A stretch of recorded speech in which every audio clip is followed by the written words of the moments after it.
We're back once again with another sport topic, and today we're going to talk some football, Houston Texans football. We got some special guests. Who we got in the building today? Man, once again, you got your boy Third Coast Sports TV. Shout out to my boy Spitz, man. Shout out to Fox 26, Sauce Nation, Sauce Sports. Y'all already know what it is. We're here to go ahead and get y'all the season preview. Pass it on to my boy Wise, man. Salute, it's your boy Wise. Shout out to my boy Spitz. Shout out to my boy Wink. Shout out to the whole round table. Make sure you hit the like button. Make sure you hit the subscription button if you ain't subscribed already. Make sure you hit the comments too. We like to see y'all talking smack in the comments, even if it's bad, even if it's good. It doesn't matter. We coming with it too. So make sure y'all leave comments and be interactive with the video. Already and like if you ain't subscribed, make sure you subscribe. Man, share this on all social media platforms: Instagram, Twitter, Facebook, TikTok, Snapchat, any type of social media you use. Make sure you say on the same social media platforms. Hey, y'all definitely want to comment about this one because we're gonna do a season preview, but we ain't gonna do it like people normally do when they go down game by game by game. We're gonna do a little flavor because this sauce right here, so we're gonna do a little sauce to it. So the first thing we're gonna talk about is what do we feel like is the most important game of the season? Now, for me, I feel like it's going to be December 4th. Not just because it's Fat Pat's birthday, Tops Drop. Not because it's Pimp C's anniversary date.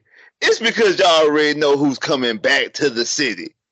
It's Derek Deshaun Watson coming back in with the old Cleveland Browns, Week 13 of the 2022 NFL season. And if any game on this season, if the Texans don't win no game, this has to be the game that they have to win. They have no excuse. This has to be the game that they have to win. Just point blank. We're just gonna start off like that because that's to me. I feel like this is the most important game of the schedule. He wanted to leave. By all means, he wanted to leave. The whole situation. We're not even talking about the off the field. We're just gonna talk about what's going on inside the field. He wanted to leave. He didn't want to be here no more. And so apparently, because of Nick Caserio and the way Nick Caserio's been doing these past couple of drafts and this offseason, the way he's been handling the undrafted free agents and also the cuts as well, he looking like a very, very smart GM. And maybe Deshaun might have made the wrong decision from trying to force his way out based off of Nick Caserio, but we will have that situation handled on December 4th. And y'all want to know, because I know people probably talk about how good Deshaun is. And don't get me wrong, Deshaun's a great quarterback. But y'all do know, outside of the New Orleans game in 2019, he starts off every season slow. And he ain't played in almost 2 years. I think this is going to be a tough test. But, Wink, what you feel like is the most important game of the season? For me, man, this is a game that I think is really going to be real sneaky. And I think because of the franchise and everything we play, I'm going to say the Raiders game. I'm going to say the Raiders game, man. The Raiders are on a little ascension right now. I would have said like the Chargers or the Chiefs game, but the reason I'm not is because Deshaun isn't here anymore. So I don't think that game is going to hold the weight that it once had. But the reason I say the Raiders is specifically because majority of the people in the league seem to think that Devontae Adams is the best wide receiver in the game. Well, I think we're going to be able to have an answer for him, and that's in Derek Stingley. I am very intrigued to see what that matchup is going to be like. It's going to be a tall order for Derek Stingley, nonetheless. We don't know how he's going to be able to stick with him. But if that game goes the way that I think it can, that game's going to be an explosive game. They're going to be able to they're going to have the Houston Texans are more than likely end up having a lot of impact in the run game. And I think the defense is definitely going to be able to get after Derek Carr in that football game. So we always have very good games against the Raiders anyway. They're always either very, very tight games. You know what I'm saying? So they just made the playoffs this past season. We're going to look to see forward how the Houston Texans do. And I think right now that's probably going to be one of the most exciting games that we have on the schedule.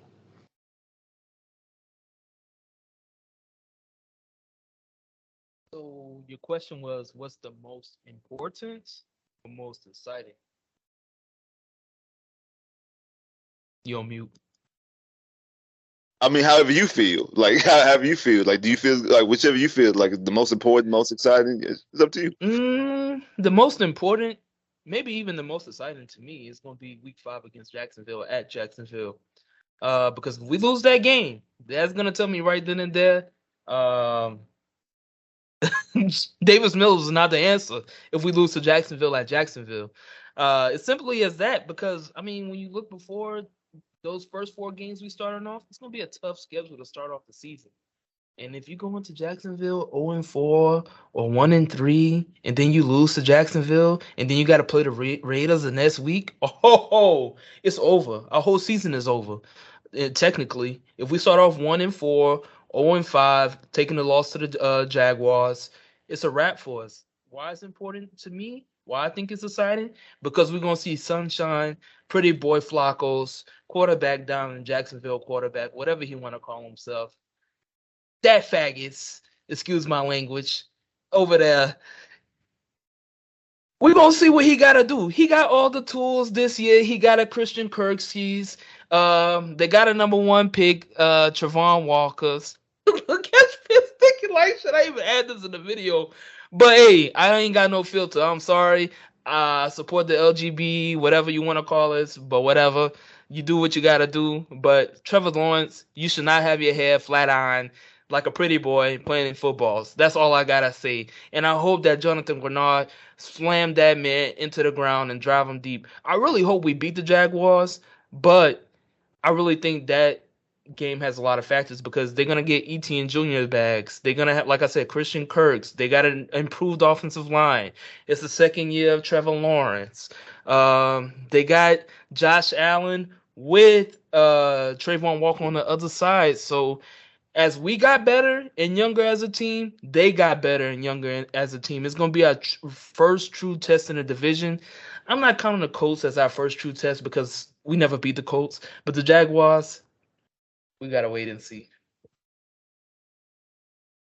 I don't know what to get. Right, Jacksonville. Okay, that's fine. So I'm gonna start off with you. I'm afraid to start off with you, but we're gonna start off with you, Wise. What do you feel like is going to be the toughest game of the schedule? The toughest game of the schedule? The Chargers. The Chargers. The reason why I say the Chargers is because we play them early this season. Last year, a lot of people want to talk about, the Davis Mills beat the Chargers. Davis Mills beat the Chargers. But I could tell you right now, a Bosa wasn't playing. Derwin James wasn't playing that game. Eckler was hurt that game, just coming off of an injury.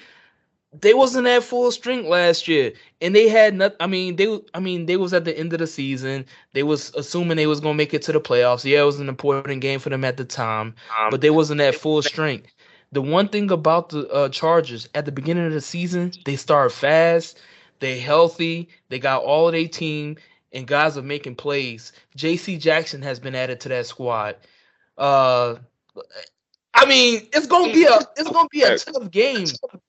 It's gonna be a They got real tough game. they got Khalil Mack too. And Khalil. No, Khalil Mack? Went to the Chargers? Yeah. Oh, it's over for us.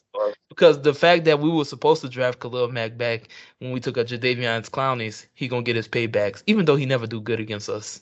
But yeah, I definitely got the Chargers winning that game. Like I said, tough team when they start off. They start off the season hot. They got a young roster. They got dogs. Derwin James coming off a fully high-paid contract.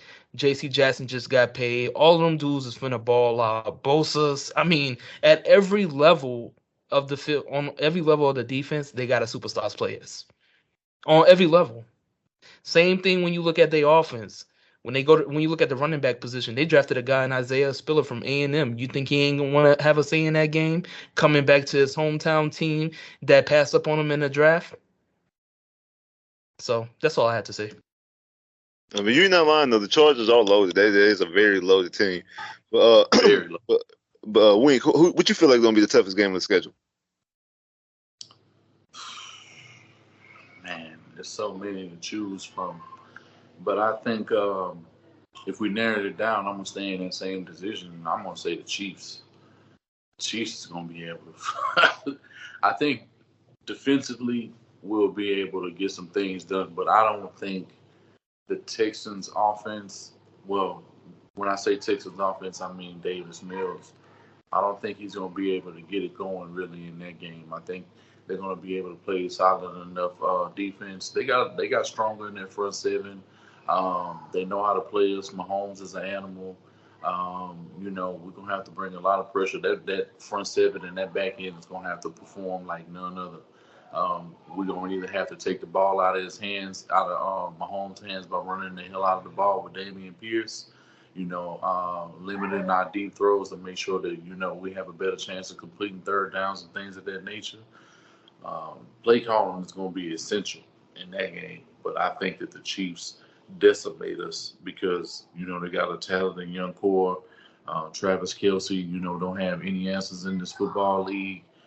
And the fact that he's going to be able to get even more touches because Tyreek is not there, I expect by the time we play them, a guy like Sky Moore will be solidified in this football league as one of the next best great receivers going forward. So Chiefs is definitely going to be. I had a split really between them and I want to say the Colts. I think the Colts game is going to be way harder considering the fact that they don't have Carson Wentz at the helm. I think Matt Ryan, with this type of team, with that type of protection and the type of weapons that he has and being paired up with Jonathan Taylor is going to make his job a hell of a lot easier. And Frank Reich is definitely going to put him in the right positions to be successful with the Indianapolis Colts for the foreseeable future. Okay. I'm actually glad that you already know how I feel about Patrick Mahomes. I'm glad you brought up the Chiefs, just like I'm glad Wise brought up the Chargers, because who I feel is going to be the Texans' toughest game.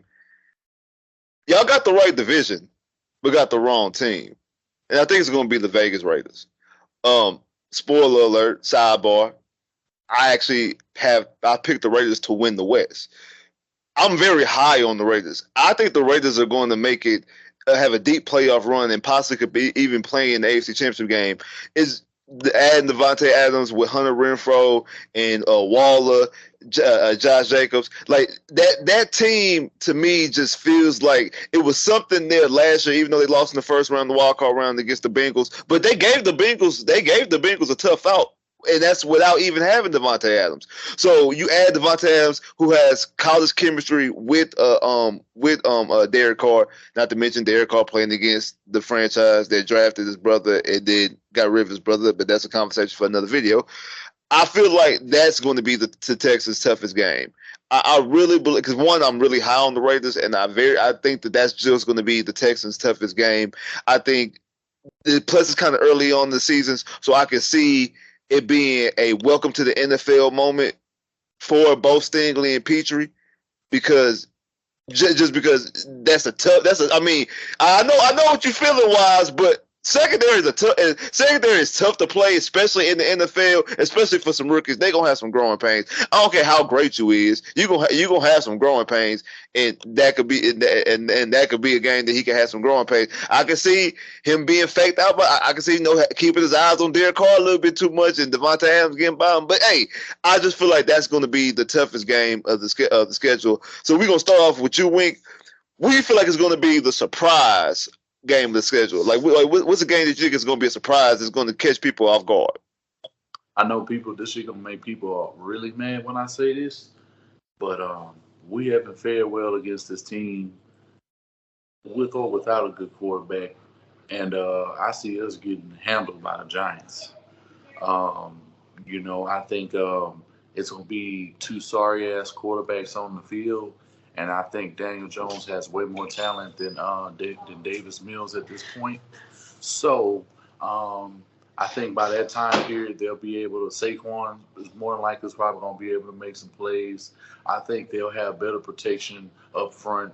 And typically when we play a team that's at the bottom, the team that is at the bottom with us outside of the Jaguars typically outperform us. So go back upstairs. Go around. Yeah, so I don't really see a situation, where we really come out of that, because the NFC East has been a real tough division for us to play against. And I kind of want to split that game with the Eagles as well. We've never beat them, so I expect disappointment when it comes to those two games. I think we'll be able to, be able to run with Dallas, and I know we'll be able to run with the Commanders easy. But when it comes to the Giants and the Eagles, we don't fare well against them at all. All right, Waz, what you feel like is going to be a surprise game? It could go either way. I mean, a surprise you think we'll lose, the game we should win that we might lose, or a game we should lose we might win. Like, what do you think is going to be the biggest surprise? The biggest surprise? Yeah. Dang, a surprise. I mean, it's not too much surprises when it comes to the Texans. We haven't won too many games in the last 2 seasons, so a surprise win? I don't know, man. To be honest, I really don't have too many surprises. I really think we're going to lose to the Chicago Bears. I mean, if you want to call that a surprise, we don't do good against the Chicago Bears. I don't know if y'all remember the last time that we played the Chicago Bears at Soldier Field. That's the only time we lost to Chicago. That's the only win they have in their history. That's the most recent memory that I got. I will never forget that game. How Jordan Akins was wide open in the touchdown in the corner. Deshaun Watson threw the ball in the man hand and he dropped it in clear daylight. I could not believe that. I'm watching this game 2 years ago. I'm like, I cannot believe this man makes Jordan millions of dollars. He is a sorry bastard, and he got back re-signed to the practice squad. How is that even possible? Come on, Nicky Casarios. I love you, Nicky Casarios, but what is that? We don't want Jordan Akins. We got O.J. Howard. But that could be a surprise game because I don't think too highly of Justin Fields, and I might even say Justin Fields and Davis Mills is on the same level when it comes to quarterbacks. No. Yeah, they are. They both trash. And I think that could be a slip-up game because when you look at Chicago, they always got a good defense. They always got a good run game. And yeah, I mean, pretty much it's going to be Justin Fields' second year. We're going to be we playing in Chicago, I think, again. And yeah, we are playing in Chicago. Yeah, I just, for some reason, I'm telling you, I just feel like we're going to lose that game. And I agree with Wink. I feel like we're gonna lose a Giants game. It's a game we should win, but we usually lose those games. Yeah. And we win the games we're not supposed to win. The thing I say about the Giants is that Daniel Jones is the perfect quarterback that is not a good quarterback, but the Texans make look good. He's the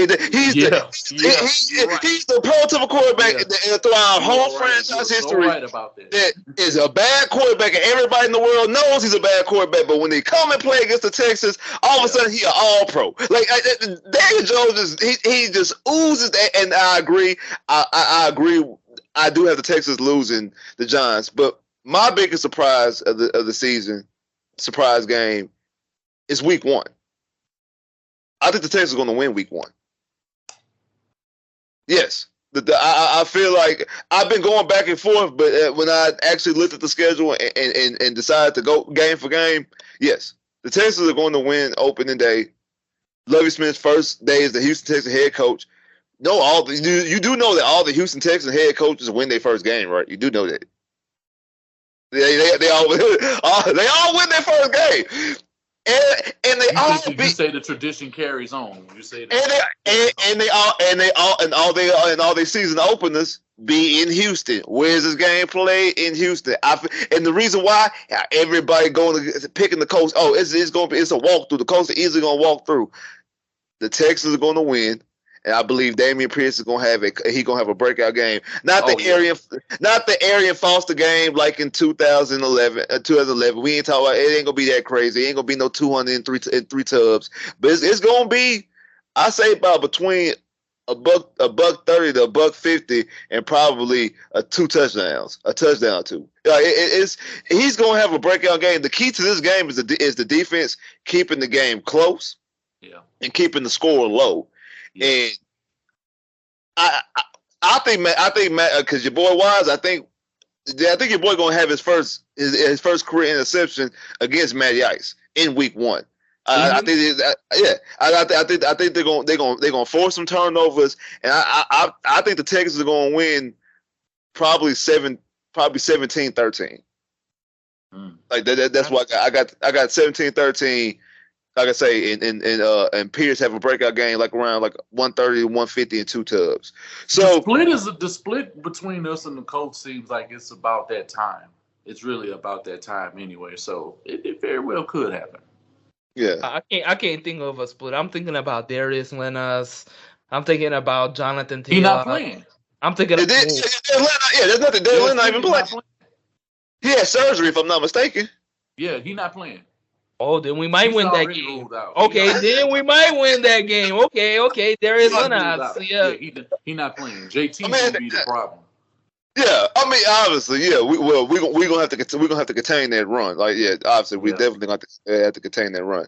If we can contain JT, then we can contain anybody in the league. That's what that game is gonna tell me. If we can contain him, we gonna and the run defense is back, and we can be once our run defense is back. Nobody, not even King Henry, can run against us, even when he at his best. We've shown the propensity when we stop major running backs, and they got to resort to their passing game. It doesn't feel well for those teams. It always leads to our interior pass rush. As long as we got some dogs in the interior, we're going to be good. Yep. When we had Rita, I mean, look at 69, bro. If I don't see 69 on the field this year, bro, it's something wrong. I know Lovey giving everybody opportunities. I'm going to go ahead and eat my crow real fast. Yes, I thought the Texans was going to start Marlon Mack because that's what the Texans always do. They never give the rookies the opportunities, even if they drafted last.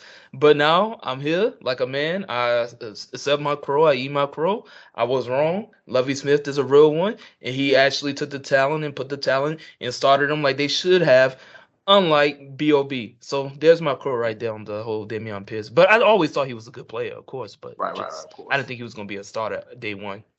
But like how we talked about in the last video, he and Levy even said it himself. If a rookie, we're putting out the best players. There's no politics going on when it comes to like that's one thing about this whole Caserio Smith regime that's going on. You can tell there's no politics going on right now.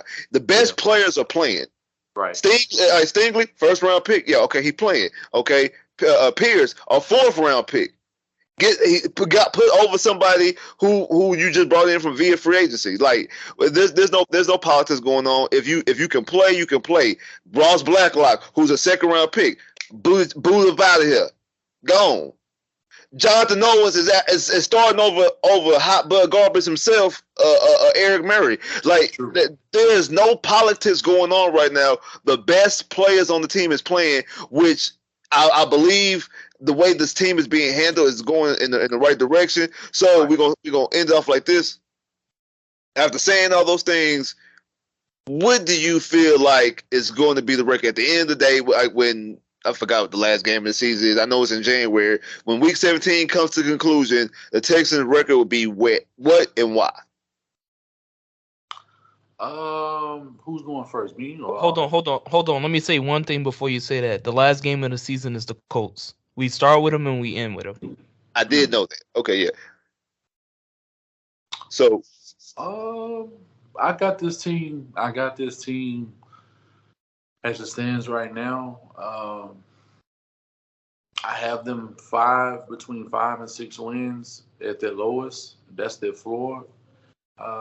Their ceiling, 9 wins at best. Nothing over that. That's the absolute ceiling. That's if the defense is just playing right, special teams is playing right.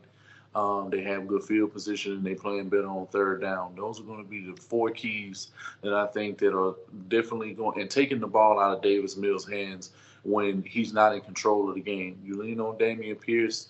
I understand, statistically, guys aren't getting the numbers that they should. If it's the sacrifice for the team to be able to win, I think that's what it's going to be. But at my lowest, I think like 5 or 6 games. My height, 9 games at the highest. No more. It can't be more than that. Wise. I respect my brother Wink, bro, but like 9, that's a lot.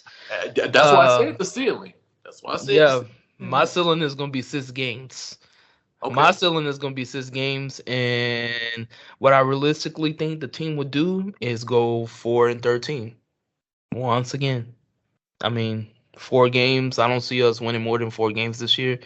Like I said, we could squeeze out 1 or 2 extra games max. We might beat the Jaguars twice. That's how we get an extra 2 wins. But I really don't see this team building upon anything this season.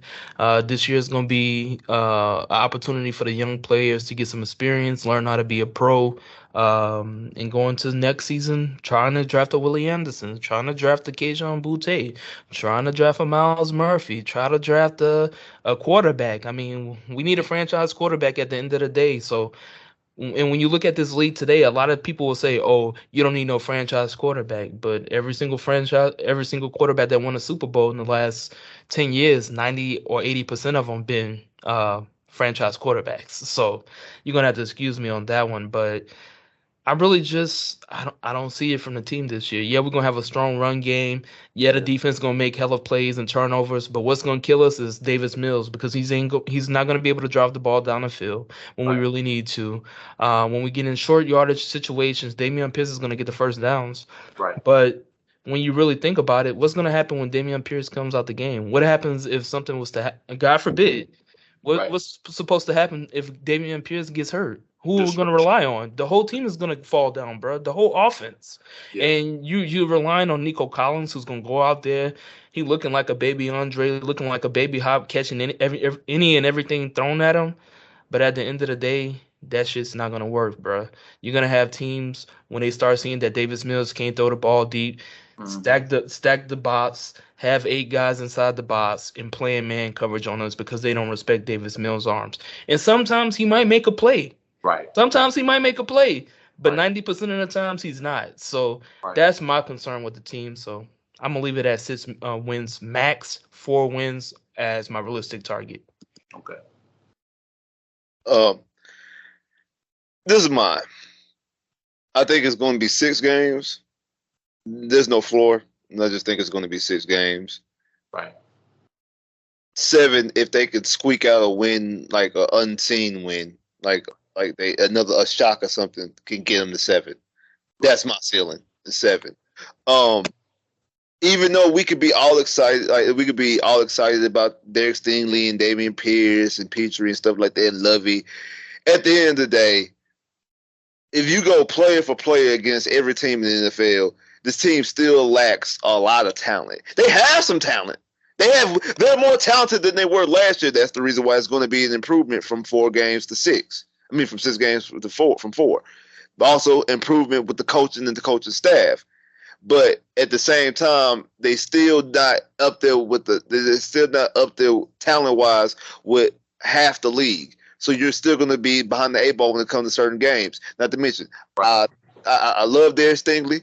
I love Petrie. I think these guys are going to be future All Pros. But like I said earlier, you're talking about guys who are rookies, young players playing in the secondary, getting thrust out there to be in the secondary. I'm glad they're being thrust out there, but that's a hard position. That's a hard position to play in the NFL.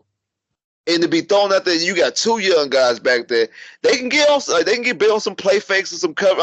Like offensive coordinators and good savvy quarterbacks like the Patrick Mahomes, like the Russell Wilsons. They'll be able to catch them off guard and play on some of their weaknesses early on. Because they're young and they're experienced. And I think about Patrick Mahomes, we do play them later on in the season. So by that time, Derek Stingley and Petrie could work out some of their kinks and be accustomed to the NFL. Russell Wilson, I think we played week 2, so he's going to be able to throw able to put some on them early on. So I still think it's only going to be about 6 games, which is, like I said, is an improvement. The team is trending to the right direction. I think they'll still be drafted in the top 10. You're going to have 2 first-round picks because you're going to have the Cleveland pick, which I believe, even though Deshaun's coming back, I believe is going to be I think that pick is going to be in the top 20. Anywhere between 20 to 10, the Cleveland Brown pick is going to be, and I think our pick is going to be anywhere from 5 to 10, in between 10 and 5, somewhere around there. So you'll have 2 top 15, 2 top 20 picks. It's able to put even more talent into this team, to this offense, and to this defense. And like I said, this draft that's coming up is going to be very loaded. So this is not a bad season to only win a couple games. We want to see improvement, and I think we're going to have improvement because I think. But at the end of the day, like I said, offensively, it's still going to be some issues. You're going to be leaning on the running game. You're going to be leaning on the defense. And yes, that does work and that does win you games. But at the end of the day, this is 2022, not 1992, not 2002, where dominant defenses was really going out there winning Super Bowls and winning championships. You need some type of explosion on offense. I know Brandon Cooks is fast, but you do need to have some type of vertical threat. So I that's the reason why I don't think they're going to get past 7 if they're lucky. I appreciate both of y'all coming and joining the video. Y'all got anything to say before we get up out? Man, shout out to Sauce Nation. Shout out to Fox 20 Cents, for providing the fellas with an opportunity. We're still going on strong. Spit's holding it down. The roundtable will be back collectively, once the season starts. So y'all make sure y'all be on the lookout for that. We root for the Houston Texans. There's, a lot of optimism brewing. Nicky Scissors is out here making moves. Shout out for him getting O.J. Howard today, as well as Tyler Johnson. You see a lot of fans are excited about that. We're going to be on the lookout. We're going to be able to provide you guys with a lot of college scouting during the season. You know what I'm saying? Because this draft coming up is going to be phenomenal. So y'all make sure that y'all stay in tune on a weekly basis. Thank you for saying that. I totally forgot. I didn't even find out about the news until late that we got O.J. Howard's. Man, Nicky Casario's. Man, Rick Smith was my boy, but I mean, it's getting close. It's getting real close. All we gotta see is some of this draft picks and some of these trades and these free agent pickups turn into some results. So we understand he came into a messed up situation and everything. So we're gonna give you some time, Nicky Casario. But as of now, you're doing a hell of a job in the rebuild. I want to say salutes to everybody in the chat. I want to say salutes to everybody who likes the video. Salutes to everybody that comments on the video. Even if you hate us, at least dislike the video. It's still bringing attraction to the video. You just gotta do something. You can't just sit there and watch. It ain't free. Ain't nothing free in this world. Yeah, it might be on YouTube this. Yeah, it might be on YouTube that. But we throwing y'all sauce. So make sure y'all hit us with some sauce and hit the like button. Another thing I want to say is salute to my boy Spitz for letting me come on, be a part of this video. Waiting for me, even though I was late. I showed up 30 minutes late. My boys waited for me to do this video. So I just want to say a thank you to both of y'all. Hey, it's all love, man. Hey, appreciate both of y'all coming through, and appreciate y'all for watching the video. Make sure y'all like, y'all subscribe, y'all hit that like button, y'all hit that bell, get more videos. Make sure y'all comment, like he said. Wait, we like the traction. We like to read the comments too. If y'all hating on what we said, let us know. Let us know. One more thing before we go. Davis Mims is a sorry bastard. I knew it. I knew he gonna do it. I knew he gonna do it. Hey, I holla.